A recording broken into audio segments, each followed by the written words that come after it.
But in the bullshit department, a businessman can't hold a candle to a clergyman.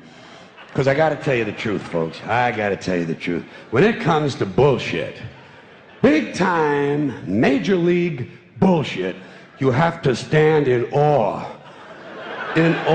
of the all-time champion of false promises and exaggerated claims, religion. No contest. No contest. Religion easily has the greatest bullshit story ever told. Think about it. Religion has actually convinced people that there's an invisible man living in the sky who watches everything you do every minute of every day. And the invisible man has a special list of 10 things he does not want you to do. And if you do any of these 10 things, he has a special place full of fire and smoke and burning and torture and anguish where he will send you to live and suffer and burn and choke and scream and cry forever and ever till the end of time. But he loves you.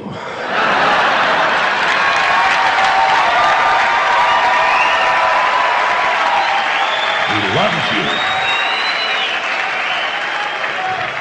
He loves you and he needs money.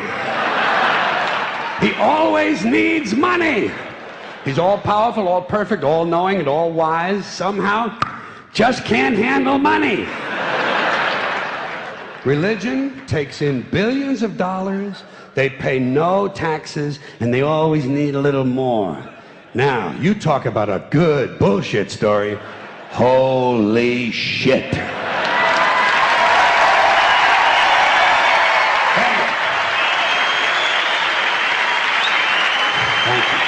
But, thank you very much.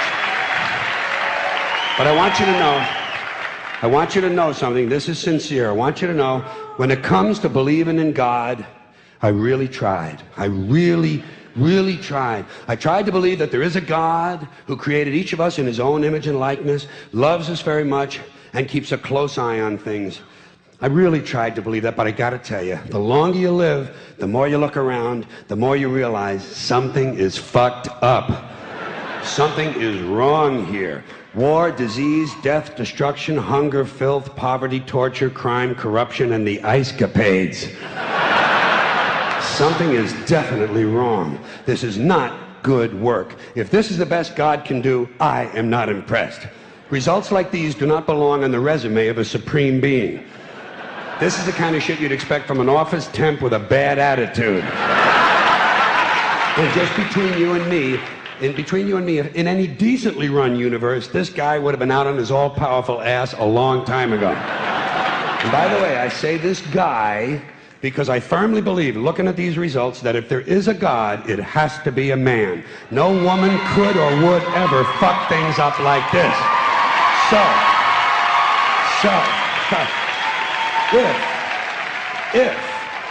If there is a God, if there is, I think most reasonable people might agree that he's at least incompetent and maybe, just maybe, doesn't give a shit. Doesn't give a shit, which I admire in a person and which would explain a lot of these bad results.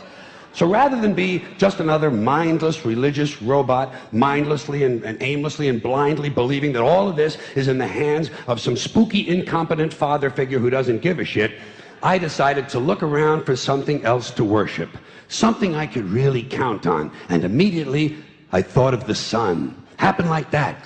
Overnight, I became a sun worshiper.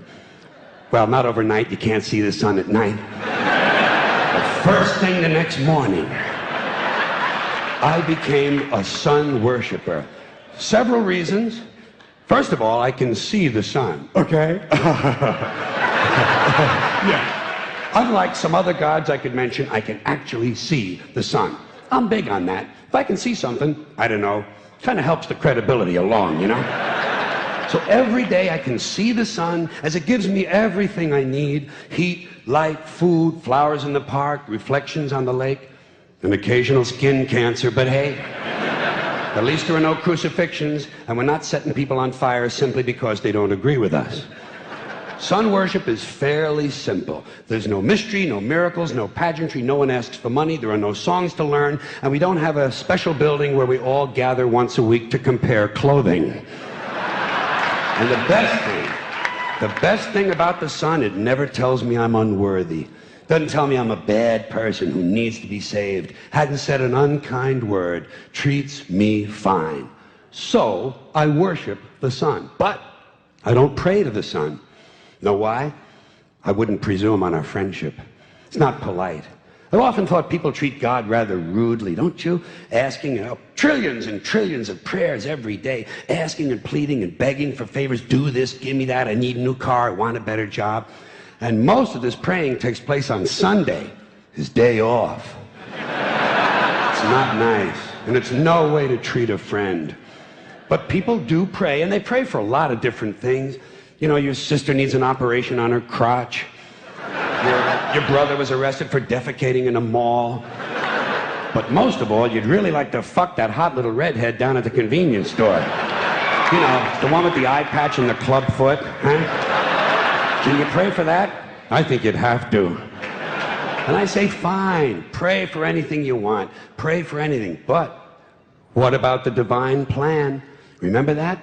The divine plan. Long time ago, God made a divine plan. Gave it a lot of thought, decided it was a good plan, put it into practice. And for billions and billions of years, the divine plan has been doing just fine. Now you come along and pray for something. Well, suppose the thing you want isn't in God's divine plan. What do you want him to do? Change his plan? Just for you? Doesn't it seem a little arrogant? It's a divine plan. What's the use of being God if every rundown schmuck with a $2 prayer book can come along and fuck up your plan? And here's something else, another problem you might have. Suppose your prayers aren't answered. What do you say? Well, it's God's will. Thy will be done. Fine, but if it's God's will and he's going to do what he wants to anyway, why the fuck bother praying in the first place? Seems like a big waste of time to me. Couldn't you just skip the praying part and go right to his will? It's all very confusing. So to get around a lot of this, I decided to worship the sun. But, as I said, I don't pray to the sun. You know who I pray to? Joe Pesci. Joe Pesci. Joe Pesci. Two reasons. First of all, I think he's a good actor, okay? To me, that counts. Second, he looks like a guy who can get things done. Joe Pesci doesn't fuck around. Doesn't fuck around. In fact, Joe Pesci came through on a couple of things that God was having trouble with. For years, I asked God to do something about my noisy neighbor with the barking dog. Joe Pesci straightened that cocksucker out with one visit. It's amazing what you can accomplish with a simple baseball bat. So I've been praying to Joe for about a year now, and I noticed something. I noticed that all the prayers I used to offer to God and all the prayers I now offer to Joe Pesci are being answered at about the same 50% rate. Half the time I get what I want, half the time I don't. Same as God, 50-50. Same as the four-leaf clover and the horseshoe, the wishing well and the rabbit's foot. Same as the mojo man. Same as the voodoo lady who tells you your fortune by squeezing the goat's testicles. It's all the same, 50-50. So just pick your superstition, sit back, make a wish, and enjoy yourself. And for those of you who look to the Bible for moral lessons and literary qualities, I might suggest a couple of other stories for you. You might want to look at The Three Little Pigs. That's a good one.